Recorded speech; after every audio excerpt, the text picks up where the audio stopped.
Safka Zinoviev's new novel Putney is an involving, beauty-written, and subtle account of an affair in the 1970s between Ralph, a composer in his 30s, and Daphne, a young girl, who is 9 when she is first encountered, flitting, animal movements narrowed, knowing eyes dark, tangled hair, dirty bare feet.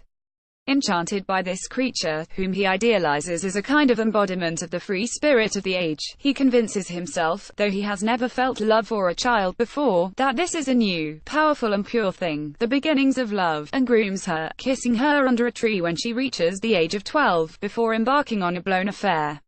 He even takes her on holiday with him to Greece, an act which later times would term an abduction.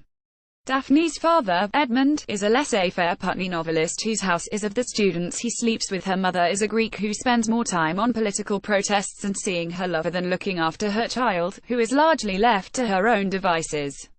It was the 1970s, says Ralph. Things were different then. What follows is an incredibly unnerving account of abuse and its consequences, told through 3 perspectives. Ralph, looking back on his successful life from his cancerous old age, remembers the ways in which he, in his eyes, seduced Daphne, the presents, the little secrets, the whole revolting arsenal of a grooming paedophile.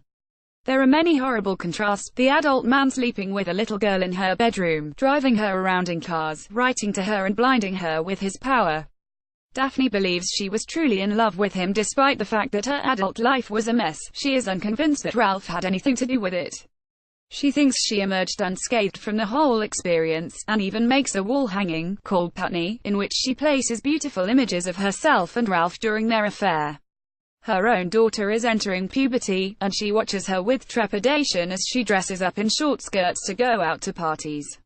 It's only then that she starts to wonder about the true implications of what happened to her. When a friend, Jane, whom she has known since childhood, and who knew about Ralph, tells her about historic UAL abuse, she brings charges. Jane acts as a Greek chorus, furious and avenging. She pushes Daphne onwards, though, as it turns out, she has her own reasons for acting in this way. There are terribly difficult questions here, dealt with sensitively and intelligently. Did Daphne really love Ralph? Could Ralph's behavior have been in any way excusable? Should the might of the law be brought against a dying man? Ralph's self-justifications ring hollow. She inspired me. I felt like a child next to her. I felt free. But I was also as captive as the lowest slave with an Egyptian princess. She couldn't have known what I was feeling, but I wanted to lie down before her and let her walk on me. He even refers knowingly to Lolita, IWASNT, some Humbert obsessed with nymphets. If you say so, Ralph. The world of the 1970s comes alive, the parties, the lewdness, the neglect masquerading as freedom, and the scenes in Greece are pungent and dangerous. The wheel of fate is put into motion. Things are not quite as simple, though, and Zinoviev allows for an ambiguity in Daphne and Ralph's relationship even as she pursues him. There is a peculiarly affecting moment where Ralph, in the midst of the accusations, goes to Edmund's birthday party, where he faces up to Daphne, still unable to believe that he has done anything wrong.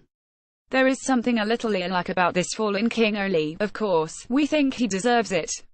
Putney is a novel about abuse but also about narrative, and who controls it. Whose version is correct? Daphne, who continues to see Ralph through rose-tinted lenses. Ralph, surely not. Or Jane, Daphne's gawky teenage friend, who longed for similar experiences. In the end, a monster is a monster, even if he makes beautiful music.